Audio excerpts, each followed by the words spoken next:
So finally मी हे juice बनवलंच बघा.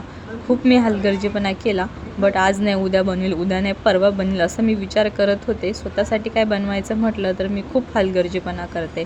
असं वाटते आज नाही उद्या बनवूया. कधी टाईमच नव्हता निघावा वाटत, पण आज मी आता फायनली बनवलं. याच्यासाठी मी काय काय कसरत केली सांगते तुम्हाला या पुढच्या व्हिडिओमध्ये. शेवटपर्यंत नक्की बघा.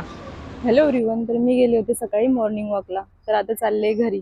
बट आता मी घेतल्या थोड्याशा भाज्या. म्हटलं घरी जाताना आज थोड्याशा भाज्या घेऊन जाऊ, कारण तिथे आज मार्केट खूप लागलेलं होतं. ऊन पण खूप मस्त पडले आज. खरं सकाळी उठल्यावरती ना मजाच वेगळी असते. सकाळचे वाजले होते 7 आणि आमच्याकडे लागलेलं हे मस्त मार्केट जे होतं भाज्यांचं.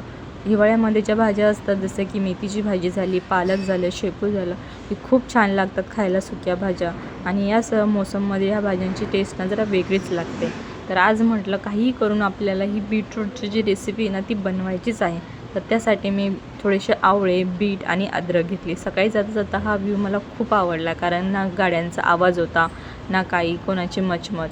एवढी मस्त शांतता वाटत होती ना की काय सांगू. आणि हा दिसला मला कबुतरांचा थवा, जिथे ना मी थांबले आणि 5 मिनिटं त्यांना बघतच बसले. खूप छान वाटत होतं.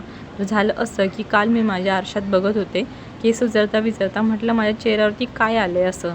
तर बघितलं तर पिंपल्स आलेले. आता काय करावं, आलं टेन्शन. कधी ना आलेले हे पिंपल्स मला उगवले. आता काय सांगू तुम्हाला, एवढं टेन्शन आलेलं की म्हटलं यांना रिमूव्ह कसं करायचं. क्रीम वगैरे तर काही लावू शकत नाही, मला क्रीम लावायला तर बिलकुल आवडत नाही. तर म्हटलं चला आपण काहीतरी ना ज्यूस टाईपच बनवून बघूया. खूप व्हिडिओ बघितले तेव्हा यूट्यूबवरती एक व्हिडिओ आलेला ज्याच्यामध्ये ना बीट, लिंबू, अद्रक असं काय काय सगळं टाकलेलं होतं. पण म्हटलं याच्यामधले आवडणारी आपल्याला एक पण गोष्ट नाही. बीट म्हटलं की ती लागतं तुरट, आवळा म्हटलं तो लागतो तुरट. तर म्हटलं चला जरा डोकं लावून ना वेगळीच आपण रेसिपी बनवून बघूया. काही बीट जे असतात ना ते खूप टेस्टी लागतात. ते म्हणजे आमच्या गावाकडचे. इकडचे बीट मला आवडतच नाही. तसं तर काय बीटमध्ये फरक नसतो म्हणा, बट असं काय असते ना की भाज्या ज्या असतात ना त्या आपण जिथे लहानसं मोठं झालं तिथल्याच आपल्याला पाणी, भाज्या हे सगळं आवडत असतं. आणि वातावरण चेंज झालं की तिथलं जे असतं ते आपल्याला काय आवडत नाही. तसंच माझी गोष्ट झालेली. तर बीट एवढं कडक होतं की काय सांगू, ते चिरल्याच नव्हतं जात. तरी मी चिरलं. आवळे पण चांगले चिरून घेतले. आणि आता त्याच्या शेवटी म्हटलं टाकूया अद्रक बघताच माझं तोंड वाकडं झालं की आता काय करू. अद्रक तर आता चहामध्येच चांगली लागते, आता अद्रक खायची कशी. तर जाऊ द्या म्हटलं एकदा बघू तर करून तर बघूया की कसं लागतंय म्हणून. फर्स्ट टाईम ट्राय करत होते आणि भीती पण होती की आपण सगळं टाकले मिश्रण, पण सगळं वाया नको जायला. तर आता मिक्सरमध्ये मी त्याला सगळं ग्राइंड करून घेते व्यवस्थित. आणि याचा जो ज्यूस आहे तो काढूया. एकदम असं गुलकंदसारखं दिसायला दिसत होतं, एकदम रेड असं वाटत होतं शिराच बनवला की काय मी असा बीटचा. त्यासाठी मी एक पातेलं घेतलं, त्यामध्ये ना थोडंसं चाळणी टाईपमध्ये त्याला सगळं ज्यूस मी काढून घेतला. कारण यातला सगळा ज्यूस, त्यात पाणी पण नाही टाकलेलं बरं का. पाणी तर त्याच्यामध्ये मी काहीच नाही टाकलेलं, बट त्याचं जे अंगचं पाणी असतं ना तेच मी त्यामध्ये काढून घेतलेलं सगळं.